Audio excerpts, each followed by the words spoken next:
Herzlich willkommen zu dem Ostergottesdienst. In diesen Tagen feiern die Christen weltweit das grösste christliche Ereignis, nämlich die Auferstehung von Jesus. Und ich denke, dass wir für einen Moment, gerade am heutigen Tag, auch das grosse Thema Corona-Krise bewusst hinter uns lassen können. Und zwar aus dem wichtigen Grund, die Krise wird vergehen. Aber die Botschaft von Jesus und dass er auferstanden ist, das ist eine Message, die bleibt in alle Ewigkeit. Um was geht es überhaupt? Vor 2000 Jahren ist ein Mensch auf die Erde gekommen mit Namen Jesus. Und er hat den Menschen von Gott erzählt. Er hat den Menschen die Güte, die Liebe, Geduld und Barmherzigkeit von Gott gezeigt.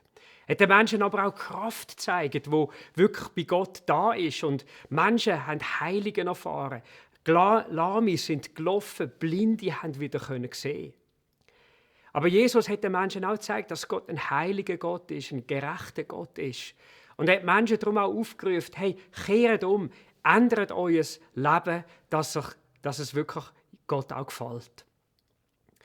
Jesus ist am Ende von seinem Leben verurteilt worden von Pontius Pilatus, ist dann gestorben unter der Hand der Römer am Kreuz von Golgatha. Und dann, am dritten Tag, ist das geschehen, was menschlich eigentlich nicht möglich ist. Nämlich Jesus ist vom Vater im Himmel auferweckt worden von den Toten. Und daraufhin haben über 500 Menschen ihn gesehen in den folgenden Tagen. Und das ist die Botschaft von der Auferstehung. Und die Bibel sagt, hey, dass die Auferstehungskraft, wo Jesus erlebt hat, dass wir die auch heute noch erleben können. Dass die zugänglich ist für uns, weil Jesus auch heute noch lebt. Und so heißt es in der Bibel im Epheser Kapitel 1 Folgendes. Der Vers 19 bis 22 betet da der Paulus und sagt, ich bete, dass ihr erkennen könnt, wie übermächtig groß seine Kraft ist, mit der er in uns, die wir an ihn glauben, wirkt. Es ist dieselbe gewaltige Kraft, die auch Christus von den Toten auferweckt und ihm den Ehrenplatz an Gottes rechter Seite im Himmel gegeben hat. Jetzt ist er, das ist Jesus, als Herrscher eingesetzt über jede weltliche Regierung, Gewalt, Macht und jede Herrschaft und über alles andere in dieser wie in der zukünftigen Welt. Gott hat alles der Herrschaft von Christus unterstellt und hat Christus als Herrn über die Gemeinde eingesetzt. Und ich werde heute Folgendes machen. Ich werde sagen, warum ich im 21. Jahrhundert immer noch an die Auferstehung von Jesus glaube. Und dann werde ich uns aufzeigen, für was die Auferstehungskraft von Jesus ist und im letzten Teil, wie wir Zugang bekommen als Menschen zu deren Auferstehungskraft. Warum glaube ich an die Auferstehung? Der erste Grund ist der, dass der Bericht von der Bibel über Jesus wirklich absolut glaubwürdig ist. Wenn man das Leben von Jesus anschaut, wenn man die Evangelien anfängt zu lesen über Jesus, merkt man, dass Jesus nie gelogen hat, er hat nicht betrogen, sondern er ist absolut echt gewesen. Er ist nicht nur authentisch gewesen, sondern was er gesagt hat, jedes Mal wirklich Hand und Fuß gehabt. Überhaupt ist Jesus darum gegangen, dass Menschen durch ihn Gott kennenlernen als jemand, der 100% vertrauenswürdig ist. Und es ist interessant, dass nach seiner Auferstehung Jesus immer mehr und mehr und mehr Menschen bekommen hat, die an ihn geglaubt haben, die ihm nachgefolgt sind. Ja, mehr als noch zu seiner Lebenszeit. Warum? Menschen haben innerlich etwas erfahren und haben angefangen, auch äußerlich verstehen, intellektuell verstehen, hey, das muss wahr sein mit dieser Auferstehung. Ich denke auch an den Intellektuellen Paulus, der damals gelebt hat. Ihm ist Jesus auch begegnet. Und das ist so eine tiefgreifende Überzeugung geworden in ihm, wo man ihn bedroht hat, er soll doch dem Glauben an Jesus absagen, die aufhören mit dieser Botschaft von Jesus, hat er gesagt, ich kann nicht anders. Und er war bereit, weg seinem Glauben, auch sein Leben zu lassen und ist unter der Hand vom damaligen Kaiser vermutlich durch die Leue ums Leben gekommen. Ich denke aber auch heute an Wissenschaftler, an bekannte und immer noch lebende Nobelpreisträger, die glauben und sagen, hey, die Auferstehung von Jesus Christus ist für uns nicht nur glaubwürdig, sondern wir glauben daran und es ist zu einem persönlichen Erlebnis geworden, auch, dass es stimmt. Und das führt mich zu einem weiteren Punkt, warum ich glaube, nämlich, dass die Menschen, die zum Glauben kommen, heute an Jesus, erleben eine Realität und eine Kraft, die sie verändert. Es ist wahr, es gibt Christen, die leben nicht so, wie es Gott will. Und ich hoffe, dass Gott in seiner Gnade wirklich auch ihnen nachgeht und so Menschen auch zurückruft. Zurück in seine Liebe und in sein Erbarmen. Ich sehe aber, dass die Menschen, die begreifen, Jesus müsse sterben, ich habe Vergebung gebraucht, und wo in dieser Demut und Ehrlichkeit auch zu Jesus kommen und ihm Vertrauen schenken, da geschieht etwas. Ich sehe, wie so Leben verändert werden, wie Menschen zunehmen an Liebe, an Ehrlichkeit, an Geduld, an Nachsicht, an Liebe, aber auch an einer Kraft, an einer Hoffnung, die sie vorher auf die Art und Weise nicht hatten. Und der dritte Grund, warum ich an die Auferstehung von Jesus glaube, liegt einfach in dieser Tatsache, dass 1988 ich selber das Erlebnis machen mit Jesus, mit ihm als dem Auferstandenen. Ich habe dort in einem besonderen Moment eine Vision gehabt und ich habe eine leuchtende Gestalt gesehen, die auf mich zugekommen ist. Und habe die Worte gehört oder die 2 Sätze gehört, wo es geheißen hat: Matthias, ich vergebe dir. Und Matthias, ich will, dass du das Evangelium verkündigst. Heute, wo ich die Bibel viel besser kenne als dazumal, weiss ich, das sind eigentlich die beiden wichtigsten Aussagen der Bibel, dass Gott uns will vergeben und dass Gott uns will brauchen. Und das Erlebnis war so real, so einschneidend. Ich habe so etwas nur einmal gemacht, aber ich kann es nicht mehr vergessen. Es ist für mich genauso real, wie irgendwie das Pflänzchen vor mir steht oder die Lampe da neben mir steht. Für was ist jetzt die Auferstehungskraft wirklich da? Was will Gott mit der bewirken? Das Erste, was Gott uns will schenken, ist brandneues Leben. Es heißt nämlich auch in dem Epheserbrief, und wir bleiben in dem Brief auch, im Kapitel 2, Vers 1 folgendes: Auch ihr wart früher tot aufgrund eurer Sünden. Ja, wir haben doch alle früher so gelebt und uns von den Leidenschaften und Begierden unserer alten Natur beherrschen lassen. Das heißt, die Bibel sagt eigentlich, hey, der Mensch ohne Verbindung mit Jesus ist geistlich tot. Was heißt das? Ja, er lebt, es gibt ihn, er ist real. Es ist so ähnlich wie die Lampe, die da ist. Natürlich noch ein bisschen schöner, jeder Mensch, noch ein bisschen aktiver und so. Aber was ihm fehlt, ist eigentlich Folgendes: Ihm fehlt Connection mit dem Leben aus Gott. Das ist so ähnlich wie bei dieser Lampe, wo der Stecker gezogen ist. Ihm fehlt das Leben von Gott, ihm fehlt die Kraft von Gott, die Hoffnung von Gott. Ihm fehlt auch der Frieden mit sich selber, wo wir überkommen durch Jesus Christus. Und jetzt sagt Gott Folgendes: Er kann und er will das verändern für uns. Und zwar heißt es nachher weiter, in Epheser 2, 4-6. Doch Gott ist so barmherzig und liebte uns so sehr, dass er uns, die wir durch unsere Sünden tot waren, mit Christus neues Leben schenkte, als er ihn von den Toten auferweckte. Nur durch die Gnade Gottes seid ihr gerettet worden. Denn er hat uns zusammen mit Christus von den Toten auferweckt und wir gehören nun mit Jesus zu seinem himmlischen Reich.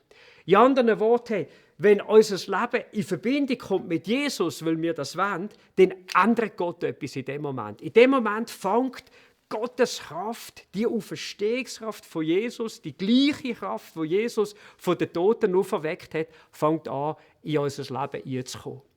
Und sie macht aus uns neue Menschen. Zuerst einmal, wir erleben mit Jesus wie eine Auferstehung in unserem Inneren.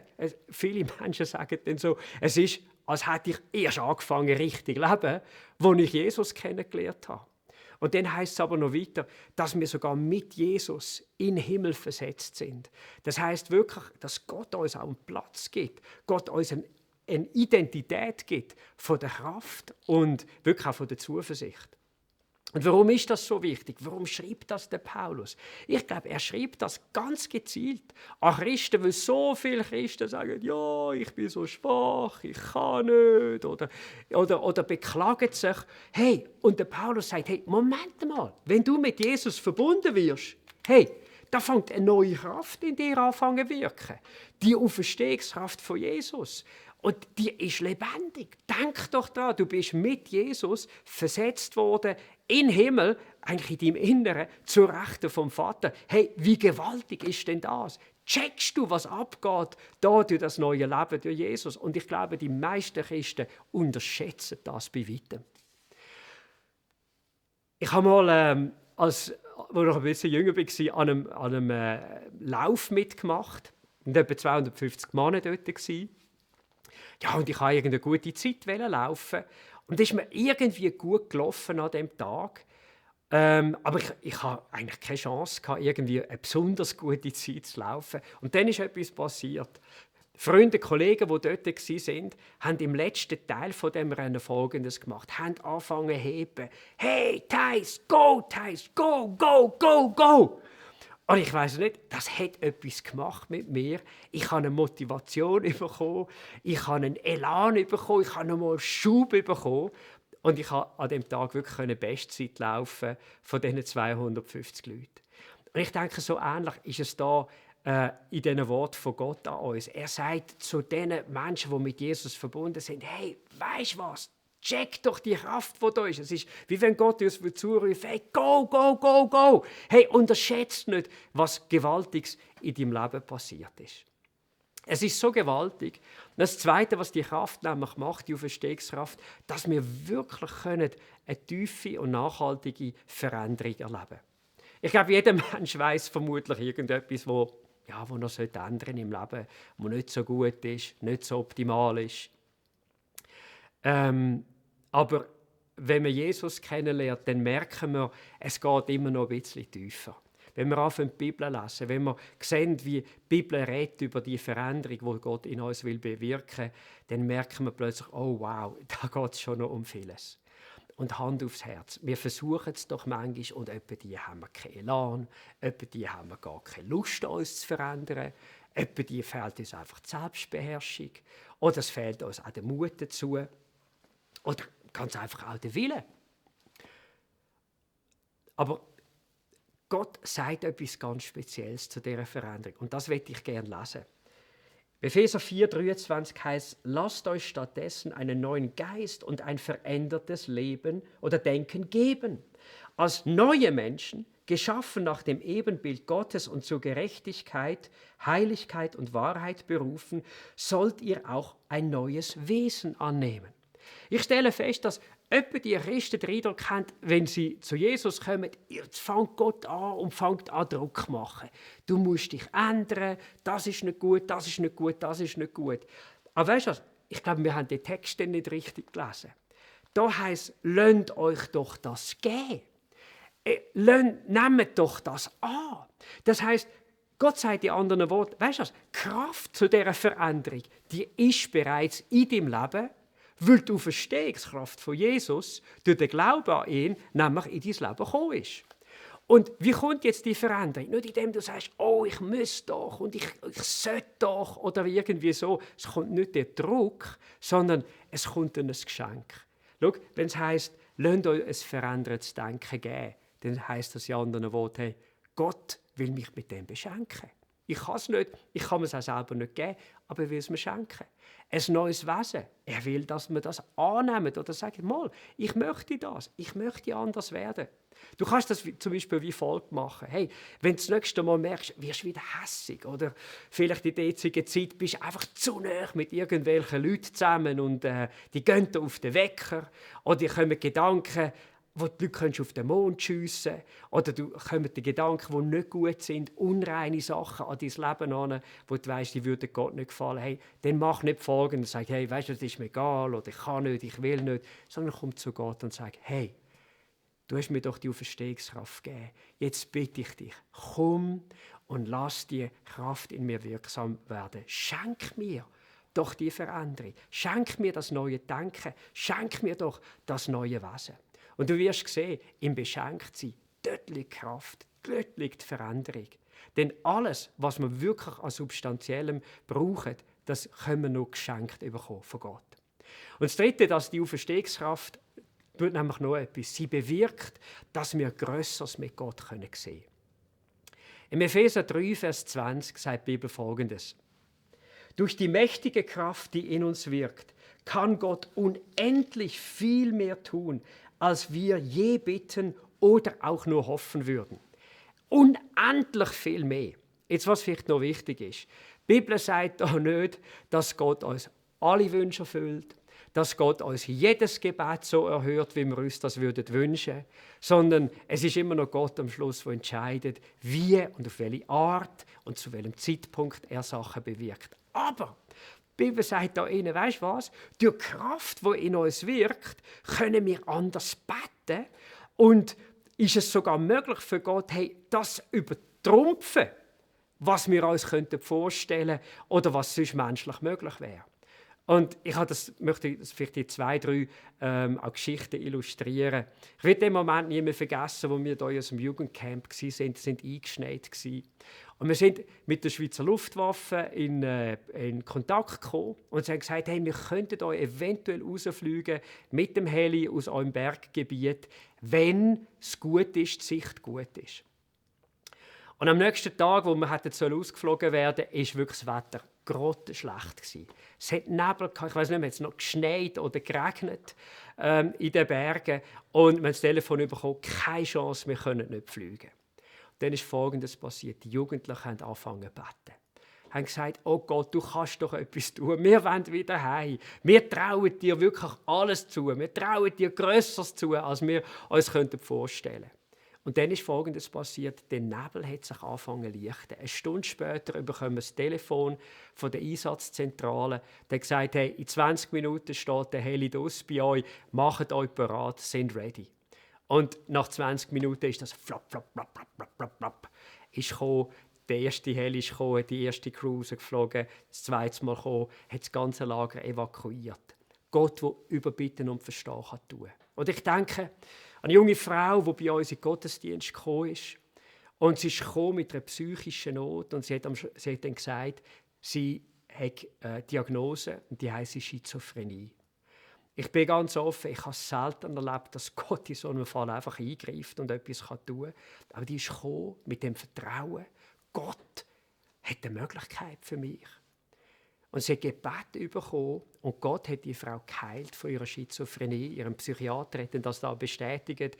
Und jedes Mal, wenn ich sie heute wieder sehe, in unseren Gottesdiensten, heute, wo sie glücklich verheiratet ist, muss ich sagen, was für eine Kraft von Gott überbitten und verstehen. Oder wenn ich an unsere Kleingruppe denke im Moment, was da läuft, an Gebet, an Unterstützung, an Anteilnahme, an WhatsApp, an Messages, wo Telefon heiß laufen, muss ich sagen, hey, wow, Gott macht mehr in unserer Kirche, als ich je gedacht hätte. Die Botschaft ist die, durch die Auferstehungskraft von Jesus ist viel, viel mehr möglich, als du und ich, als wir uns vorstellen könnten. Und ich glaube, das ist das Vertrauen, das Gott in uns bewirken. Lass mich zum Abschluss kommen. Wie wird die Auferstehungskraft von Jesus in uns wirksam? Wir haben gelesen im Epheser Kapitel 1, dass der Paulus sagte, ich bete, dass Gott euch erkennen lässt, wie übermächtig gross seine Kraft ist, mit der er an uns wirkt, an denen, die glauben. Und das sind 2 Schlüssel drin. Erstens, er sagt, Gott soll euch erkennen lassen. Oder Gott muss euch den Geist von der Weisheit, von der Offenbarung geben, das zu begreifen und zu erkennen. Schau, mit unserem menschlichen Verstand können wir Menschliches verstehen. Wir können Physik lernen, wir können Geschichte lernen, wir können Sprache lernen, wir können Mathematik lernen.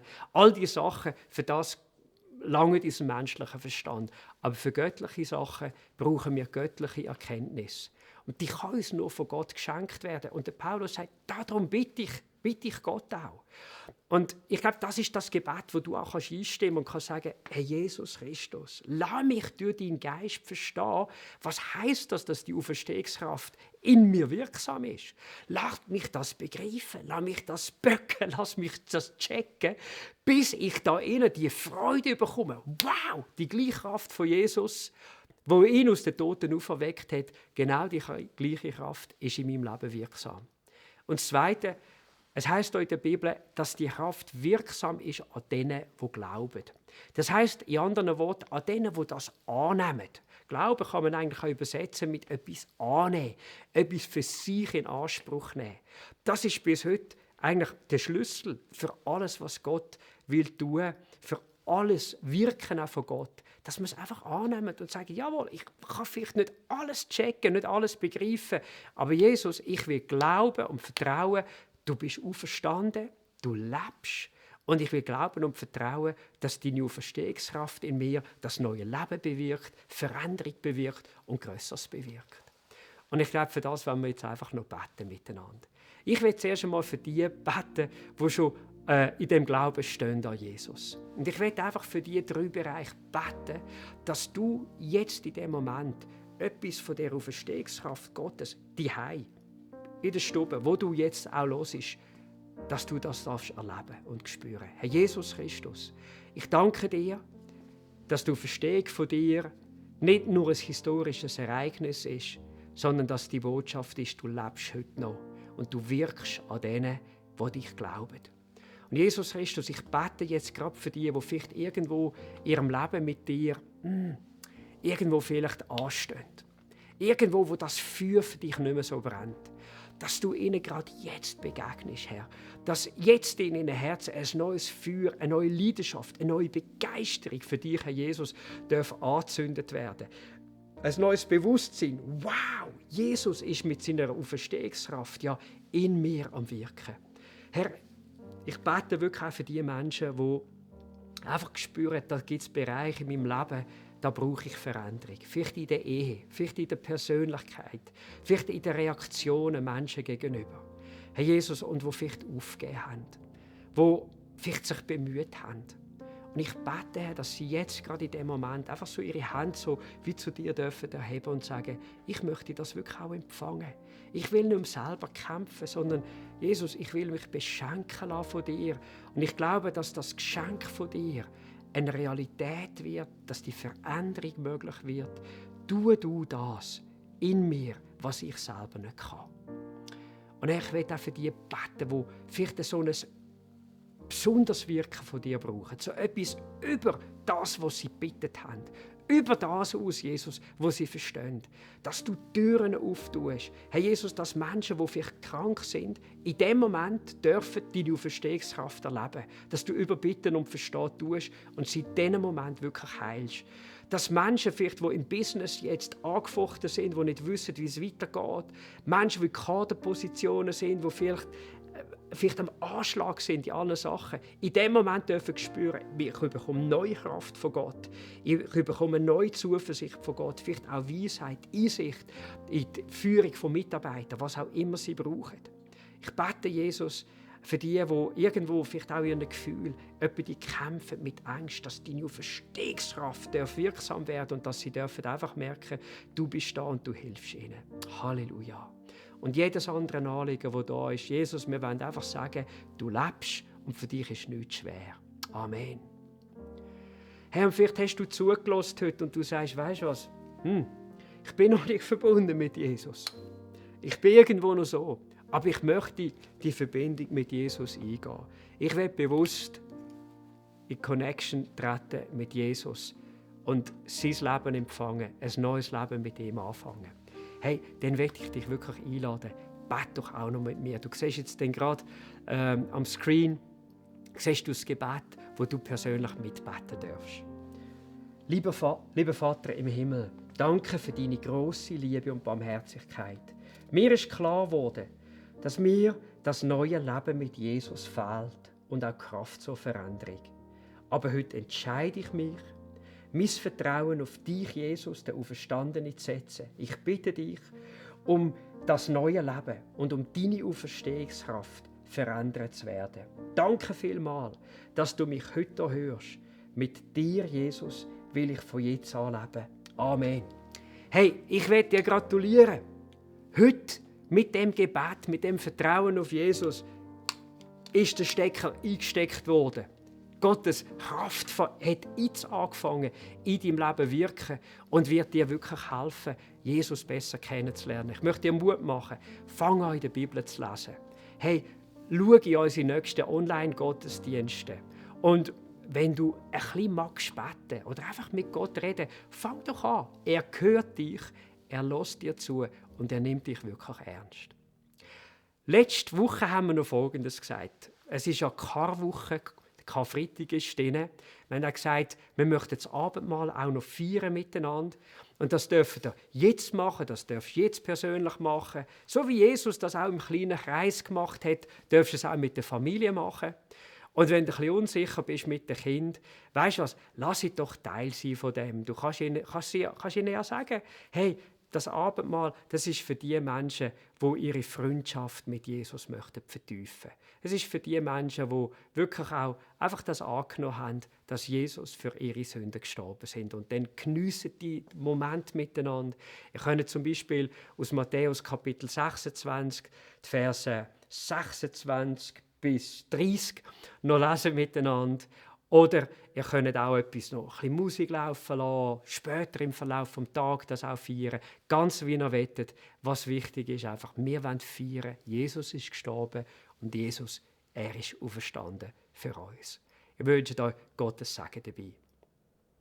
Und wenn du jetzt noch dabei bist, möchte ich dir auch sagen, hey, wir haben jetzt noch einen Song, den wir gerne einspielen wollen. Du kannst den Song einfach geniessen, die Gegenwart von Gott einfach geniessen. Oder kannst auch den Song, wo es um die Auferstehung und um den Tod von Jesus geht, den er für uns verbracht hat, aus Abendmahl feiern.